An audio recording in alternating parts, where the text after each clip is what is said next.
বাংলাদেশ ভারত সীমান্তে গত কয়েকদিন ধরে চলমান অস্থিরতার মাঝে ফের চাঁপাইনবাবগঞ্জ সীমান্ত উত্তপ্ত হয়ে উঠেছিল। বাংলাদেশি ও ভারতীয় নাগরিকদের মধ্যে দিনভর সেখানে সংঘর্ষের ঘটনা ঘটেছে। এমন প্রতিবেশী পাওয়ার কথা আমি কখনো ভাবিনি। বিশ্বের সবচেয়ে ক্ষমতাধর যে প্রতিবেশী, সে প্রতিদিন আমাকে হত্যার চেষ্টা করেছে। বড্ড আক্ষেপ করে এমন উক্তি করেছিলেন কিউবার বিপ্লবী নেতা ও সাবেক প্রেসিডেন্ট ফিদেল কাস্ত্রো। তবে কি এমনটাই হচ্ছে বাংলাদেশের সাথে? মুখে বন্ধুত্বের কথা বলে বারবার বাংলাদেশকে নিয়ে নানা ধরনের অপতৎপরতার পথে হাঁটছে প্রতিবেশী ভারত। কিন্তু কেন? ভারতীয় সীমান্ত এলাকায় কৃষকের অর্থকারী ফসলের ফুটন্তে ফুল ফল হয়ে কি ঘরে উঠবে? সরিষা, ধনিয়া, ভুট্টার ক্ষেত বা আমের বাগান, কোনোটা মারিয়ে কোনোটা বা কেটে ফেলে নষ্ট করা হয়েছে। শনিবার বাংলাদেশি কৃষকের বিঘার পর বিঘা জমি এভাবেই নষ্ট করেছে ভারতীয়রা। আমাদের এখানে 3 থেকে 4টা ক্যাম্পের আমার খুব জরুরি প্রয়োজন। এই বদল দেওয়ার কারণে কিন্তু আমরা বর্ডারের বাসিন্দারা আমরা সবাই কিন্তু আতঙ্কে আছি। আমাদের কেউ যদি দখল করতে আসে, সে হাতটা আমরা ভাঙবো। প্রয়োজনে রক্ত ঝরবে, তবু সীমান্তে এক চুল ছাড় দেওয়া চলবে না। এটা আমার মুখের কথা না, এটা আমাদের স্বরাষ্ট্র উপদেষ্টার মুখের কথা। গুড, আমরা এটাই চাই। বিগত সময় সীমান্তে রক্ত ঝরছে, কিন্তু হাসিনা চুপ ছিল, কোনো প্রতিবাদ করে নাই। সীমান্তে বিএসএফ এর গুলিতে বাংলাদেশি হত্যার ঘটনা স্বাভাবিক হয়ে গেছে, প্রতিনিয়তই এমনটা ঘটছে। কিন্তু ভারতের মানুষরা বাংলাদেশের সীমান্তে প্রবেশ করে বাংলাদেশিদের উপর হামলা চালাবে, এটি নিশ্চয়ই কোনো স্বাভাবিক ঘটনা নয়, এবং সেই ধরনের ঘটনাই এখন ঘটছে। দর্শক, অল্পের জন্য রক্ষা। বাংলাদেশকে নিয়ে ব্রিটিশ পার্লামেন্টের রীতিমতো একটি কু হতে যাচ্ছে। সেখানে এমন একটি রিপোর্ট উপস্থাপন করা হচ্ছিল যেটা সম্পূর্ণরূপে ডক্টর ইউনূস সরকারের বিরুদ্ধে এবং শেখ হাসিনার পক্ষে। ভারত থেকে পাওয়া বিভিন্ন তথ্য নিয়ে সাজানো হয়েছিল সেই রিপোর্টটি। পরে টের পেয়ে ব্রিটিশ এমপিরাই প্রতিবাদ করে। ব্রিটিশ স্বয়ং ক্ষমতাসীন লেবার পার্টির এমপিরা তারা প্রতিবাদ করে।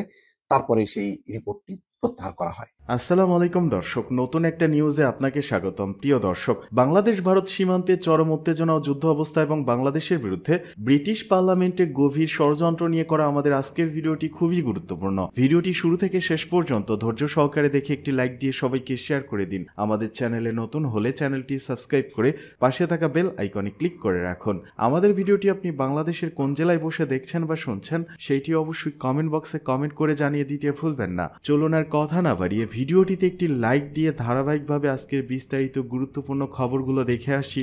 আমাদের এখানে 3 থেকে 4টা ক্যাম্পের আমার খুব জরুরি প্রয়োজন। এই বদল দেওয়ার কারণে কিন্তু আমরা বর্ডারের বাসিন্দারা আমরা সবাই কিন্তু আতঙ্কে আছি। আমাদের কেউ যদি দখল করতে আসে, সে হাতটা আমরা ভাঙবো।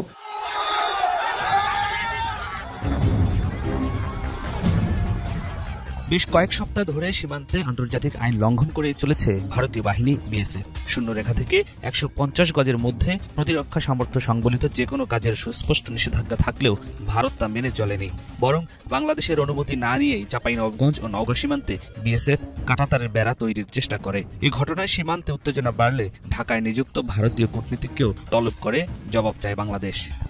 এরপরও থেমে নেই সুনামগঞ্জ, ঝিনাইদহ এবং লালমনিরহাট সীমান্তের উত্তেজনা এবং অস্থিরতা। লালমনিরহাটের পাটগ্রাম সীমান্তে কাঁটাতারের বেড়ার সাথে মদের কাচের খালি বোতল ঝুলিয়ে দেয় বিএসএফ। স্থানীয়রা বলছেন, ওই খালি বোতল নিয়ে আতঙ্কে বাংলাদেশি সীমান্তবর্তী মানুষেরা। এই বদল দেওয়ার কারণে কিন্তু আমরা এই বর্ডারের বাসিন্দারা আমরা সবাই কিন্তু আতঙ্কে আছি। এই বদল দেওয়ার কারণে নিশ্চয়ই একটা ওদের উদ্দেশ্য আছে। এমনিতে এই জায়গাটা দেখবার 18 থেকে 20টা খুঁটি আমাদের বাংলাদেশে ওঠাই দিছে। এই বোতলের মধ্যে এসিড থাকতে পারে, আরও বিভিন্ন রকমের জিনিস থাকতে পারে। এরা কিভাবে বিশ্বাস করবেন? আমি অন্তর্বর্তী সরকারের কাছে বা উপদেষ্টার কাছে আমরা খুবই অনুরোধ করব যে দহগ্রামবাসীর পক্ষ থেকে আমাদের এখানে 3 থেকে 4টা ক্যাম্পের আমার খুব জরুরি প্রয়োজন এই দহগ্রামে। নিরাপত্তা বিশ্লেষকদের সন্দেহ, এসব বোতলে নতুন কোনো উদ্ভাবন থাকতে পারে, কারণ ইসরায়েল থেকে আনা প্রযুক্তি রয়েছে ভারতের। তবে এসব মোকাবিলায় বাংলাদেশ বর্ডার গার্ড বিজিবিও এখন প্রস্তুত বলে জানান নিরাপত্তা বিশ্লেষকরা। এখন তো বিজিবি স্ট্রিক্ট হয়েছে, তারা জানে যে একটা যদি গুলি এদিকে আসে, তা একটা গুলি এখান থেকে যাবে ওইদিকে। কিন্তু ভারতের কাছে অনেক বেশি। ভারতের কাছে Israel has given India the latest technology, surveillance technology. সুতরাং এই বোতল টোতল দেওয়া এগুলি আমার কাছে জানি না, হয়তো এই এরিয়াটার মধ্যে ওসব ডিভাইসগুলো এখনো মতো লাগেনি। এটা একটা স্টপ দ্যাট মেথড, কিন্তু অনেক কিছু লোকাল ইনোভেশন করতে পারে। এদিকে শনিবার বিকেলে চাঁপাইনবাবগঞ্জের শিবগঞ্জ উপজেলার কিরণগঞ্জ সীমান্তে বিএসএফ এর সদস্যরা অবৈধভাবে বাংলাদেশে ঢুকে আম গাছের ডালপালা কেটে দিয়েছে। পরে বিজিবি ও স্থানীয়দের মুখোমুখিতে ভারতীয় বাহিনী ডালপালা ফেলে চলে যায়। সীমান্তের সার্বিক পরিস্থিতি নিয়ে নিরাপত্তা বিশ্লেষক ও স্ট্র্যাটেজিক অ্যাফেয়ার্সের সম্পাদক শাহিদুল আনাম খানের কাছে জানতে চাইলে তিনি বলেন, দুই দেশের সীমান্তে উত্তেজনার জন্য ভারত দায়ী। বাংলাদেশকে চাপে রাখতে সীমান্তে কাঁটাতারে বেড়া এবং অনুপ্রবেশের গল্প তৈরি করেছে ভারত। তাদের নির্বাচনকে কেন্দ্র করে প্রত্যেক ৩-৪ বছর পর পর ভোট নেওয়ার কৌশল হিসেবে অনুপ্রবেশের এই গল্প সাজায়। উত্তেজনা বিরাজ করে থাকে, সেটা কিন্তু বাংলাদেশ দায়ী না। Centrally India's response, India's fault. হঠাৎ করে শুনলাম ভারতীয় গণমাধ্যমে সংবাদমাধ্যমে বাংলাদেশ থেকে অনুপ্রবেশ বেড়েছে। বাংলাদেশ থেকে কেন অনুপ্রবেশ করবে, কি কারণে? ওখানে কি অবস্থা আমাদের চেয়ে ভালো? গত 20, 25, 30 বছর যদি আপনি পরিসংখ্যান নেন, আমাদের ইকোনমিক কন্ডিশন, আমাদের সোশ্যাল ইন্ডিকেটার্স পশ্চিমবঙ্গ কেন ভারতের যে কোনো রাজ্যের থেকে বাংলাদেশ অনেক ভালো। 5 আগস্টের পর অন্তর্বর্তীকালীন সরকারকে নাজুক অবস্থায় ফেলতেই ভারত এসব অন্তরায় সৃষ্টি করেছে বলে অভিযোগ করেন এই নিরাপত্তা বিশ্লেষক। তিনি বলেন, শেখ হাসিনার সময় বাংলাদেশকে একটি করদ রাষ্ট্রে পরিণত করেছিল ভারত। বাংলাদেশে আবারও শেখ হাসিনা বা তার মতো কাউকে প্রতিষ্ঠিত করতে মরিয়া প্রতিবেশী এই দেশটি। 7 আগস্টের পরে পরিলক্ষিত হচ্ছে। আপনি সেটা ডিপ্লোমেটিক ফ্রন্টে বলেন, এই বর্ডার এরিয়াতে বলেন, সিকিউরিটি ফ্রন্টে বলেন, অল দিস আর অর্কেস্ট্রেটেড একটা step on the part of the Indian authorities to keep Bangladesh under pressure. এই বাংলাদেশ এই ইন্টারিম গভর্নমেন্টকে নাজুক অবস্থায় ফেলা, ইন্টারিম গভর্নমেন্টকে আপনার আনসাকসেসফুল করা এবং যত রকম অন্তরায় তৈরি করতে পারে সব অন্তরায় এই গভর্নমেন্টের সামনে প্লেস করা। আওয়ামী লীগের মতন একটা ঘৃণিত একটা পার্টিকে আবার পাওয়ারে করা কিংবা হাসিনাকে আবার পাওয়ারে ফিরিয়ে আনা, that is the only objective of the present policy of the Indian government. বাংলাদেশের জাতীয়তাবাদের প্রশ্নে সীমান্তরক্ষী বাহিনীর সাথে সাধারণ মানুষও এগিয়ে। তারপরও দেশের প্রয়োজনে সাধারণ নাগরিকদের সামরিক প্রশিক্ষণ সময়ের দাবি বলে মনে করেন সাবেক এই সেনা কর্মকর্তা। বাংলাদেশের মানুষকে যদি মনে করে যে ধুমকি ধামকি দিয়ে দাবায় রাখবে, অ্যাকচুয়ালি দাবায় রাখতে পারবে না। আমাদের কেউ ডাইজেস্ট করতে পারবে না।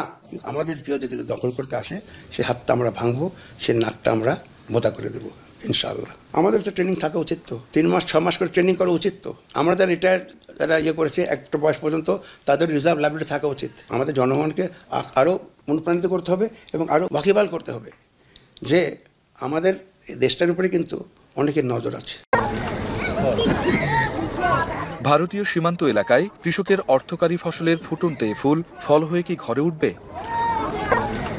সরিষা, ধনিয়া, ভুট্টার ক্ষেত বা আমের বাগান, কোনোটা মারিয়ে কোনোটা বা কেটে ফেলে নষ্ট করা হয়েছে। শনিবার বাংলাদেশি কৃষকের বিঘার পর বিঘা জমি এভাবেই নষ্ট করেছে ভারতীয়রা। তাই সূর্য উঠতেই অবশিষ্ট ফসল বাঁচাতে সীমান্তে এসেছেন কৃষক। মাঠের অবস্থা গহম ঝুড়েছে, কেলার গাছ ঝুড়েছে, আমের গাছ ঝুড়েছে, সব ফসলকে ঝুড়েছে। আম গাছ কেটেছে, বড় শস্য কেটেছে, জন্ডাকে ভুট্টা কেটেছে, মেলা ক্ষতি করেছে। শিবগঞ্জের কিরণগঞ্জ বিওপি থেকে চৌকা বিওপির মাঝে দীর্ঘ এ ফসলের মাঠে থেকে একই অবস্থা। গ্রামবাসীদের অভিযোগ, বিগত সরকারের উদাসীনতায় সীমান্ত এলাকায় মাটির ঢিপি তুলেছে বিএসএফ। এখন সেখানে অবৈধভাবে দিতে চায় কাঁটাতারের বেড়া। সেই জেরেই কখনো নিজেরা কখনো নাগরিকদের দিয়ে পরিস্থিতি উত্তপ্ত করছে তারা।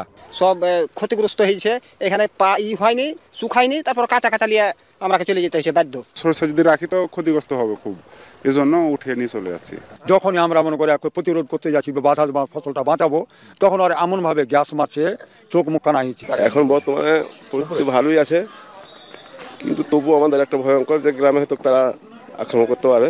উদ্ভূত পরিস্থিতিতে রাত থেকেই একত্রিত হয়েছেন বাংলাদেশের গ্রামবাসীরা। ভারতের পাতা কোনো ফাঁদে পা না দিয়ে গ্রামের সুরক্ষা ও বিজিবির নির্দেশনা অনুযায়ী চলতে নিজেদের মধ্যে করেছেন সমন্বয় সভা। আমরা গ্রামবাসী আমাদেরকে সবাইকে সতর্ক অবস্থানে রেখেছি, তোমরা তাদের পাতানো ফাঁদে পা দিও না, কারণ তারা যে কোনো মুহূর্তে চাই যুদ্ধ একটা পরিস্থিতি তৈরি করতে। আমরা দেশের জন্য জীবন দেবো, কিন্তু দেশে একটু পা ফেলতে দেবো না, এরকম আমাদের একটা পরিস্থিতি নিয়ে আমরা এখানে বাস করছি। আতঙ্কটাকে কাটিয়ে আমরা তাদের প্রতিহত করার চেষ্টায় আছি এবং আমরা একমত প্রসঙ্গে থাকবো সবাই। পরিস্থিতি স্বাভাবিক রাখতে রোববার সকাল থেকে শিবগঞ্জের কিরণগঞ্জ ও চৌকা বিওপিতে টহল বাড়িয়েছে বিজিবি। সাথে গ্রামবাসীকে সচেতন করতে গ্রামে গ্রামে মতবিনিময় সভা করছেন তারা। এই এলাকায় শুধুমাত্র যারা কৃষক আছে, যাদের ক্ষেত আছে, যারা কাজ করতে চায়, তারা শুধু সীমান্ত এলাকায় গমন করবে।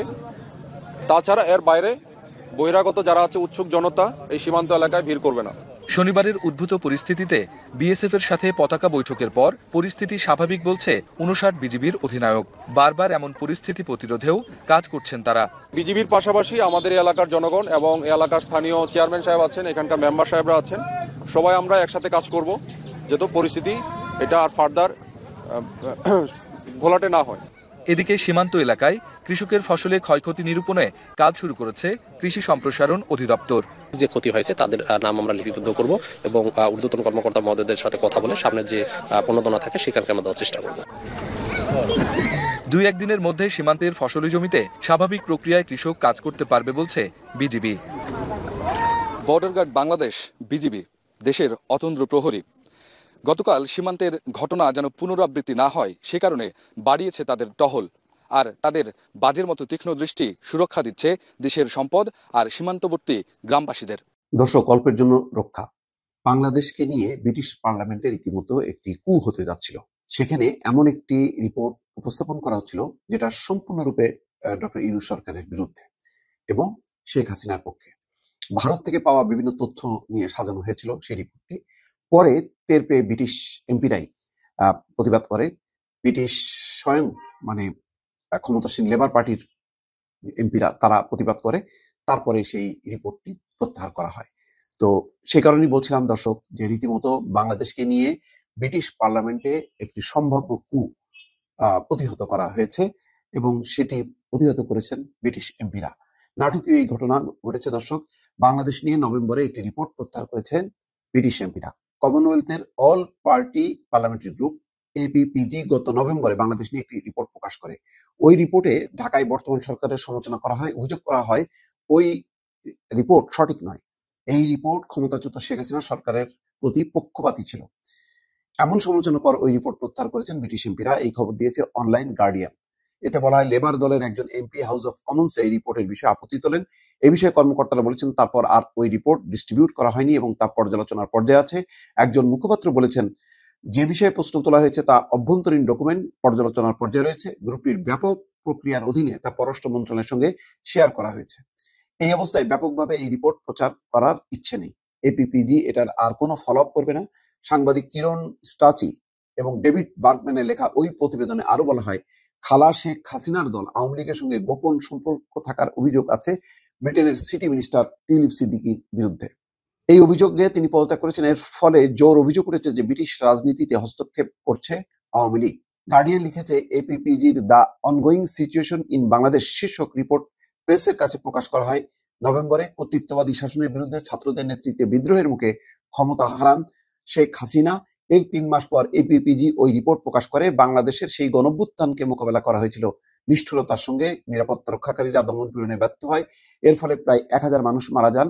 APPG রিপোর্টে ধারাবাহিকভাবে শেখ হাসিনার উত্তরসূরি শান্তিতে নোবেল পুরস্কার বিজয়ী ডক্টর মোহাম্মদ ইউনূসের ধারাবাহিক সমালোচনা করা হয়। ওই রিপোর্টের ইউনূস প্রশাসনের বিরুদ্ধে অভিযোগ ওঠে যে আইনকে রাজনৈতিক হাতিয়ার হিসেবে ব্যবহার করছে ইউনূস প্রশাসন। একই সঙ্গে কন্ট্রোলপন্থী ইসলামপন্থীদের ক্ষমতায়ন করছে। ওই রিপোর্টে আওয়ামী লীগের সাবেক মন্ত্রী, নেতা, এমপি, সাবেক বিচারপতি, পণ্ডিতজন, আইনজীবী এবং সাংবাদিকদের বিরুদ্ধে হত্যার অভিযোগ আনার প্রমাণ পাওয়ার কথা বলা হয়।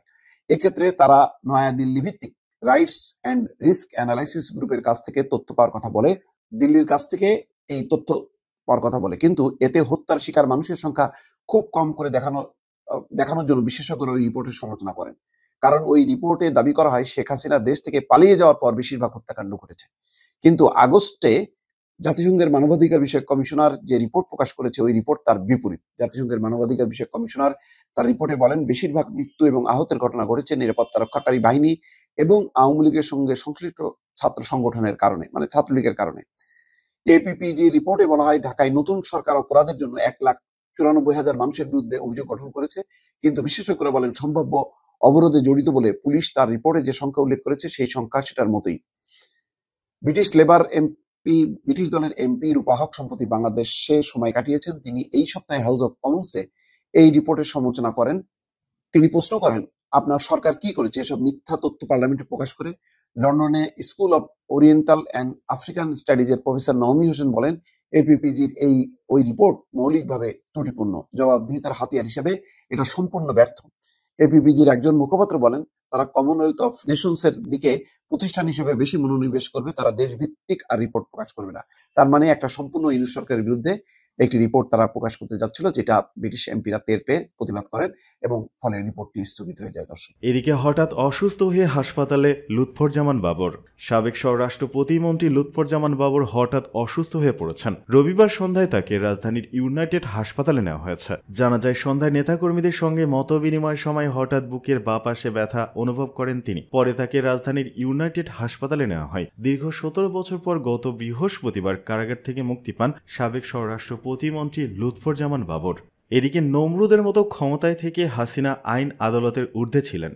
বিএনপির সিনিয়র যুগ্ম মহাসচিব রুহুল কবির রিজভী আহমেদ মন্তব্য করেছেন যে প্রধানমন্ত্রী শেখ হাসিনা নমরুদের মতো ক্ষমতার শীর্ষে থেকে নিজেকে আইন আদালতের ঊর্ধ্বে ভাবেন। তিনি রবিবার সন্ধ্যায় বগুড়ার গাবতলী উপজেলার বাগবাড়িতে শীতবস্ত্র বিতরণ অনুষ্ঠানে কথা বলেন। অনুষ্ঠানটি বিএনপির প্রতিষ্ঠাতা ও সাবেক রাষ্ট্রপতি জিয়াউর রহমানের 89তম জন্মবার্ষিকী উপলক্ষে আয়োজিত হয়, যা স্বেচ্ছাসেবক দলের উদ্যোগে আয়োজিত হয়েছিল। রিজভী আহমেদ তার বক্তব্যে অভিযোগ করেন যে শেখ হাসিনা গণতন্ত্রের পথ রুদ্ধ করতে এবং ক্ষমতা ধরে রাখতে বিভিন্ন অগণতান্ত্রিক উপায় অবলম্বন করেছেন। তিনি দাবি করেন গত 15 বছরে ক্রসফায়ারের নামে বিচার বহির্ভূত হত্যাকাণ্ড এবং ছাত্র জনতা সহ বিভিন্ন শ্রেণী পেশার মানুষের উপর নির্যাতন চালানো হয়েছে। তিনি আরো বলেন নমরুদের মতো শেখ হাসিনা মনে করেন তাকে আর কেউ স্পর্শ করতে পারবে না। তিনি এমন এক পর্যায়ে চলে গেছেন যেখানে নিজেকে আল্লাহর থেকেও শক্তিশালী মনে করেন। অনুষ্ঠান শেষে রুহুল কবির রিজভী প্রায় 500 শীতার্থ মানুষদের মতো কম্বল বিতরণ করেন।